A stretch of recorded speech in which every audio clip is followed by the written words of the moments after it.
I think Ramon won't be able to beat me ever again. Hello guys, तो मैं ले आया हूँ बॉडी बिल्डिंग की बहुत सारी नई अपडेट्स। और इससे पहले कि मैं इस क्लिप के बारे में बात करूँ, इस डिटेल्ड वीडियो के बारे में बात करूँ, मैं आपसे बात करना चाहूँगा एक दूसरी चीज़ के बारे में। मैं आपको ये पिक दिखाना चाहूँगा। एंड जो भी लोग बोलते हैं कि वेस्ली की कॉर्ड्स उन्हें अब बिगर और बेटर नहीं लग रही है, तो भाई आपको बस अब ग्लासेस लगाने की ज़रूरत है। क्योंकि एक बच्चे को भी दिखाओगे ना आप, वो भी बोलेगा कि लेग्स में डिफरेंस है, लेग्स में मसल मास एडिड डेफिनेटली दिख रही है। Anyways people are, I don't know why, not ready to accept the truth, but छोड़ दो उन लोगों को जो इस तरह की बातें करते हैं, क्योंकि Ramon can not beat me ever again. Yes guys, ये हैं वेस्ली विजर्स के रीसेंट वर्ड्स, जिसकी बहुत ज़्यादा हाइप चल रही है। और उन्होंने एक रीसेंट इंटरव्यू के अंदर ये चीज़ बोली। I'm honest, I think Ramon won't be able to beat me ever again anymore. So actually today I saw an update of him doing a back double bicep.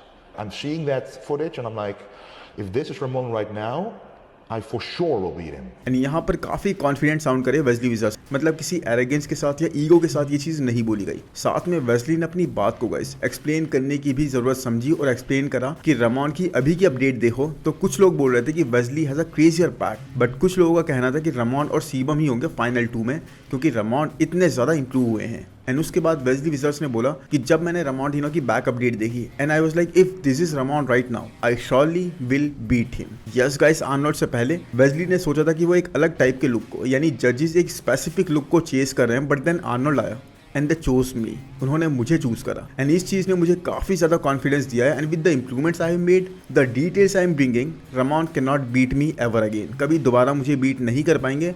And these are some really confident words from Wesley Vissers guys.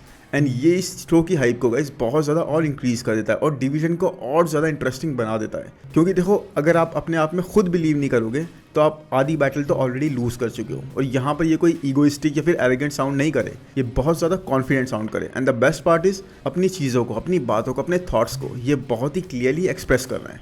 He is very vocal about them, और ये बहुत ज़्यादा बेहतर तरीके से जानते भी हैं कि इस वक्त ये कहाँ पर स्टैंड कर रहे हैं, किस तरह का मोमेंटम ये कैरी कर रहे हैं, किस तरह से ये दिख रहे हैं और किस तरह से लोग इनके बारे में बात कर रहे हैं, कितने ज़्यादा लोग इनको पसंद कर रहे हैं और कितने ज़्यादा नॉन जिम गोवर्स इनके बारे में अजीब अजीब सी चीज़ें बोल रहे हैं कि भाई इनकी वेस्ट वाइड है, उनको जिनको ये नहीं पता कि भाई आर्नोल्ड की वेस्ट भी वाइडर साइड पे थी। बट एनीवेज उस बात को वहीं छोड़ देते हैं। अभी इनको ये पता है कि where he stands at the moment. अब मुझे कुछ कमेंट्स आप लोगों के सामने पढ़ने दो। पहला comment, Ramon cry babies gonna cry 3, 2, 1। तो ये रमॉन डिनो के ब्लाइंड फैंस को बोला गया है। बाकी second comment, this is next level credit, all these Ramon's fan boys punching the air right now. Third comment, most detail physique in the league guys. And यहाँ पर मैं सिर्फ ये दिखाना चाह रहा हूँ कि everyone have their favourites, everyone have different likes and this sport is very subjective. और जो भी लोग कहते हैं ना कि वेस्ली क्लासिक नहीं और रमॉन को बीट नहीं कर सकते, तो भाई एक बार ऑलरेडी हो चुका है, आगे भी आप लोग चीज़ें बहुत सारी बदलते हुए देखोगे। और यहाँ पर बात ये नहीं है कि कौन किसको बीट कर सकता है, यहाँ पर बात सिर्फ ये है कि कितना ज़बरदस्त कॉम्पिटिशन हम लोगों को देखने मिलता है। Because as an audience, as a fan, I really want to see a great battle, जैसी मैं देखने वाला हूँ ना 212 डिवीजन में शॉन और क्योन के बीच में, वैसी ही बैटल मैं देखना चाहता हूँ यहाँ पर। देखो, रमॉन और वेस्ली के बीच में कोई भी जीते, कोई भी टॉप पर आए, इससे फ़र्क नहीं पड़ेगा। एक बहुत ही कंपेटिटिव बैटल हमें देखने को मिलने चाहिए और वही चीज़ बहुत ज़्यादा मज़ेदार होगी, क्योंकि this sport is way too subjective. बाकी देखो, now I know the battle is going to be epic, क्योंकि एक कॉमेंट मैंने देखा जो कि बहुत ज़्यादा जस्टिफाई करता था इस पूरी सिचुएशन को। Ramon is current classic, Wesley is vintage classic. And I think इस लाइन के थ्रू पूरी सिचुएशन को समझा जा सकता है। वेस्ली आज के टाइम के नहीं, क्लासिक एरा के क्लासिक है, पुराने टाइम के क्लासिक हैं, जबकि रमॉन डिनो बिल्कुल आज जैसा क्लासिक होता है वैसे हैं। And Wesley is not only about shape guys, not the crazier shape only guys, no, but the amount of details जो आजकल के टाइम पे बॉडी बिल्डर्स लैक करते हुए दिखते हैं। देखो यहाँ पर कितनी ज़्यादा क्लीनेस्ट लाइंस एंड डिटेल्स इनके लेग्स पर, इनके बैक पर प्रेजेंट हैं। आप ये चीज़ आजकल के टाइम पे इतनी इजीली नहीं देखते, वो भी इस तरह की डिटेल्स, इस तरह के फाइबर्स। वेस्ली ने यहाँ पर देखो एक बात और बोली जो कि उर्स के बारे में थी, लेकिन इस बारे में बात करूंगा उर्स की अपडेट के अंदर। बाकी रमॉन डिनो और Wesley Vissers is probably the most interesting part of classic physique division right now guys. ये दोनों बहुत ही क्लोज हैं और किसी को भी आप चूज कर सकते हो, किसी को भी पिक कर सकते हो एक दूसरे के ऊपर। It's not so easy for Wesley to win again, या फिर रमॉन डिनो के लिए वेस्ली को दोबारा से बीट कर देना। It is going to be a really really great battle. Anyways, इसके बारे में तो और भी बात करेंगे जैसे जैसे चीजें और ज्यादा अनफोल्ड करती हैं। अभी दूसरी अपडेट पे चलते हैं जो कि जेरेमी बॉन्दिया के बारे में। यस गाइस, जेरेमी ने सरप्राइजिंग वे में एक अनाउंसमेंट कर दी है। And Jeremy said in his latest video that he will be competing in Arnold classic. Yes guys, Arnold classic मतलब समझ रहे हो आप, ही इंटेंड्स टू compete, और इसीलिए इन्होंने उसकी प्रेप ऑलरेडी स्टार्ट कर दी है और अप्लाई कर दिया है आर्नोल्ड के लिए। क्योंकि आप लोग जानते हो गाइस कि आर्नोल्ड क्लासिक में बिना इनवाइट के यू कैन नॉट कम्पीट। अब देखो इसमें कितनी मुश्किल इनको आएंगी, वहाँ का इनवाइट मिलने में आप भी जानते हो कोई मुश्किल नहीं आएगी। They really want to get Jeremy on board और वो आसानी से उनको मिल जाएगा, तो इसीलिए उन्होंने प्रेप स्टार्ट कर दी है। एंड ये सिर्फ आर्नोल्ड क्लासिक को और ज़्यादा क्रेजियर नहीं बनाता, बल्कि जेरेमी को भी फर्स्ट टाइम हम देखेंगे आर्नोल्ड क्लासिक के स्टेज पर compete करते हुए। Can you believe that? मतलब किसी ने भी नहीं सोचा होगा कि भाई एक तो जेरेमी का रिटर्न होगा, वो हो गया। उसके बाद किसी ने ये नहीं सोचा होगा कि जेरेमी 1 साल का ऑफ दोबारा लेंगे, वो भी हो गया। फिर जेरेमी दोबारा compete करें और वो भी इस बार मिस्टर ओलंपिया नहीं, बल्कि उससे पहले ही आर्नोल्ड क्लासिक में एक ऐसे शो में जहां पर उन्होंने कभी भी compete नहीं करा। And he does not have to guys, इनको compete करने की जरूरत नहीं है। He is already qualified for all the years he want to compete in Mister Olympia. Yes guys, but उसके बाद भी ये चूज करना है compete करना, he wants to test the water. But जिस मोमेंट से गाइस इनकी इंजरी सही हुई, द मोमेंट ही रिकवर्ड, इनका प्लान यही था कि मुझे स्टेज पर दोबारा से वापस आना है। एंड आर्नोल्ड क्लासिक का एक्साइटमेंट अब और भी ज़्यादा इंक्रीज हो गया है, क्योंकि जिस तरह से guys the craziest amount of prize money Arnold Classic में हर एक डिवीजन में दिया जा रहा है, that is pushing everyone to be a part of it. इस बार देखना लाइनअप और भी ज़्यादा फीकी होगा, because I think they are increasing the prize money even more. But साथ में गाइस यहाँ पर जेरेमी के इस अनाउंसमेंट के साथ एक चीज़ और बोली गई, और वो ये थी कि ये फाइनल रिटायरमेंट टूर भी हो सकता है इनका। Yes, the very last show, the show where we can see Jeremy Buendia the last time. And trust me guys, इनके कोच को बहुत ज़्यादा एफर्ट्स डालने पड़ेंगे, क्योंकि लास्ट टाइम हमने देखा कितना ज़्यादा इशू आ गया था इनका पीक हिट करने में, कितने ज़्यादा ये सॉफ्ट साइड पे आ गए थे। And if this has to be the last show, अगर ये लास्ट शो ही होना है of the greatest men's physique athlete guys, then he must go with a win guys. एक क्रेजी कंपेटिटिव फिजिक के साथ इनको आना चाहिए, और अगर ये जीते नहीं तो कम से कम सेकंड पर इनको प्लेस करना चाहिए। इतनी ज़बरदस्त पैकेज, इतनी ज़बरदस्त पीक के साथ इनको आना चाहिए। But who is excited? आप लोगों में से कौन कौन एक्साइटेड हो जेरेमी बॉन्दिया को आर्नोल्ड क्लासिक में compete करते हुए देखने के लिए, और स्पेशली इस बार के आर्नोल्ड क्लासिक के लिए जिस तरह से प्राइस मनी इंक्रीज करा गया है। अभी तो देखो बहुत सारी चीज़ें अनाउंस होनी है, जैसे कि लाइनअप में और कौन होंगे। जैसे डियोगो तो मुझे लग रहा है होंगे ही, बिकॉज लास्ट 2-3 सालों से वो compete कर रहे हैं। बाकी विटोर शाविज भी हो सकते हैं इस बार गाइज। मुझे ये भी लग रहा है कि अली बिलाल भी शो में is going to jump, because बहुत ज़्यादा प्रॉमिसिंग होते जा रहे हैं। एक बहुत बड़े एथलीट वो बन चुके हैं इस डिवीजन के, और सीरियसली अगर वो होंगे ना, उनके चांसेस जीतने के बहुत ज़्यादा स्ट्रांग हो जाएंगे। एनीवेज उसके बाद दिस इज़ ऑल्सो पॉसिबल कि एरिन बैंक्स भी compete करते हैं, तो बहुत ज़्यादा मज़ा आएगा देखने में। जेरेमी के लिए इतना ईजी नहीं होगा इस शो को जीतना, बहुत ज़्यादा डिफिकल्ट हो जाएगा। हो सकता है यूके में वो compete करें, वहाँ चांसेस बन जाए, but it is going to ask a lot from him. Anyways इसके बाद बात करते हैं गाइस नेक्स्ट अपडेट की, जो कि फिल हीथ की। यस गाइस, फिल हीथ ने एक और कैजुअल अपडेट शेयर कर दी है, and his update is sick guys. हमेशा की तरह बहुत ही सिक अपडेट, जबकि आते जाते कोई भी ऐसे ही अपडेट पोस्ट कर देते हैं, and that makes headlines guys, क्योंकि ये आज के चैंपियंस को भी शर्माने पर मजबूर कर दें। इतना ज़्यादा साइज अभी भी ये कैरी करते हुए दिख रहे हैं after retiring from the sport for such a long time. Yes guys, and not just size, सिर्फ ये बिल्कुल साइज नहीं है, ये बल्कि साइड पे नहीं लग रहा है यहाँ पर, he is threaded over here, and इतना ज़्यादा साइज होल्ड करते हुए it tells us how great he was guys. देखो फिल को रिटायर करना पड़ा ताकि लोग ये समझें कितने इंक्रेडिबल हैं वो, क्योंकि ये रिटायर हुए कोई भी इंजरी के बिना, कोई भी मसल एट्रोफी के बिना, कोई भी डिजीज़ के बिना। अब ये बहुत ही कम एफर्ट डालते हैं, उसके बाद भी इतने इंक्रेडिबल लगते हैं गाइस।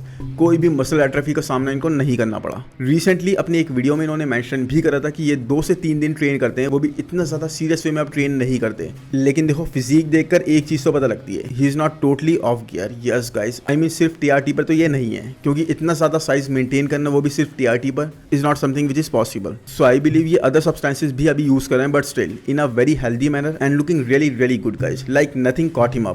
एंड यस, अगर ये चाहेगा अभी भी आकर वापस आकर compete कर सकते हैं, and he will make crazy headlines, he will again be as dominant as he was. बस इनके मिड सेक्शन को एक थोड़ा देखना पड़ेगा वो किस लेवल का है अभी, क्योंकि आई डोंट नो, वो चीज़ दिखाई नहीं दे रही किस तरह से वो विजिबल होगा। But he neither lack size no the condition is so damn far guys. Yes, अभी ये फैट वगैरह कुछ नहीं हुए हैं, अच्छी खासी condition, he is already shredded guys, तो मतलब इतना ज़्यादा ये दूर नहीं गए, he is just enjoying the way it is going with him, and अपनी फिजिक को स्ट्रेस नहीं दे रहा है, and he is not going to come back guys. आप ये चीज़ मत मानना कि ये वापस आने वाले हैं compete करने के लिए, नहीं, he is just having so much fun, और अपनी फिजिक को इसी तरह से मेंटेन करके रख रहे हैं। एनीवेज इसके बाद बात करेंगे गाइस अगर नेक्स्ट अपडेट की, तो वह है उर्स कैल्सिंस्की की।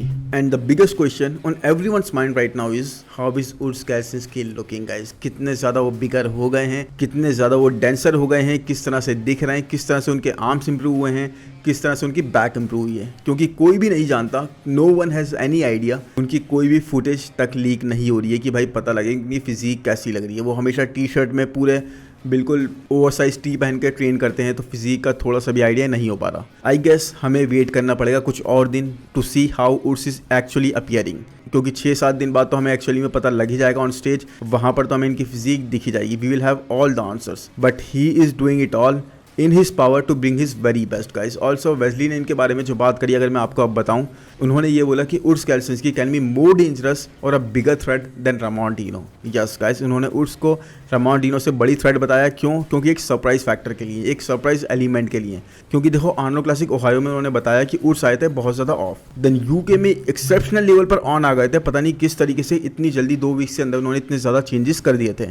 Now no one knows how he is looking, और किस तरह से वो अभी दिख रहे हैं और किस तरह से मिस्टर ओलंपिया के स्टेज पर आएंगे। His changes are going to be crazy and I agree guys. The moment Urs brings up his arms and back, जिस टाइम वो अपने आर्म्स और बैक को ब्रिंग अप करते हैं, जो कि इस साल भी हो सकता है, he is more classic than Ramon Dino. Even Chris Bumstead तक ने खुद ये बोला था कि मेरे आसपास अगर कोई फिजिक है जो मेरे शेप को या मेरे लुक को रिपीट कर सकती है, that is Urs Kalecinski, and it was agreed by many guys. बहुत सारे लोगों ने इस चीज़ पर अग्री करा था, बट किस तरह से ये चीज़ जाती है, अब किस तरह से ये आते हैं, it is going to be a different story. फिलहाल तो ड्रैगन बॉल जी के कैरेक्टर बने हुए हैं यहाँ पर ये, and if he comes like that guys, it will be crazy crazy fun. Anyways, आप बताओ आपको उर्स की फिजिक से इस वक्त क्या एक्सपेक्टेशंस हैं, कहाँ पर वो प्लेस करेंगे या कितनी इंप्रूवमेंट्स करके वो आएंगे। उसके बाद चलो नेक्स्ट अपडेट पे अगर चलें तो वो है माइकल क्रीजो के। And in my entire life guys, अपनी एंटायर लाइफ में मैंने नहीं देखा इतनी जल्दी किसी को रिकवर करते हुए, having such speedy recovery guys. I mean क्रीजो ने तो सब रिकॉर्ड तोड़ दिए और साइड कर दिए कि इतने से पीरियड में इस तरह रिकवर हो चुके हैं। And now he has been training his arms guys. Yes, आपने सही गैस करा,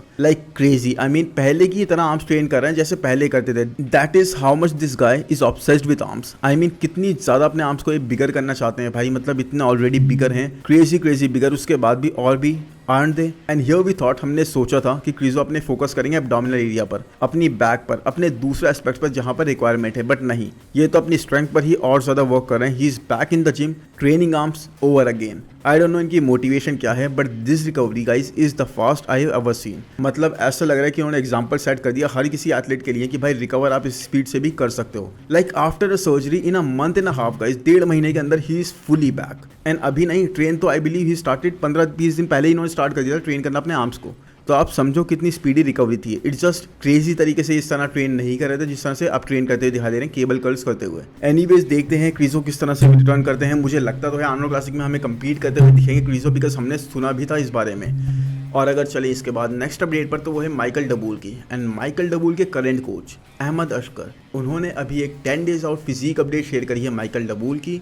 and he is looking like a totally skeleton guys. Yes, पूरी तरह से पील्ड है, सारे फाइबर्स देखे जा सकते हैं यहाँ पर फिजिक के अंदर जो भी ये होल्ड कर रहे हैं। The amount of shreds that he brings on the stage guys time and time again हमेशा आर जस्ट अनबिलीवेबल। किस तरह से ये क्रेजी लेवल पर पीक हिट करते हैं हमेशा ही। Look at the crazy separation and the fibres जो इनके चेस्ट से लेकर डेल्ट तक दोनों साइड कवर कर रहे हैं।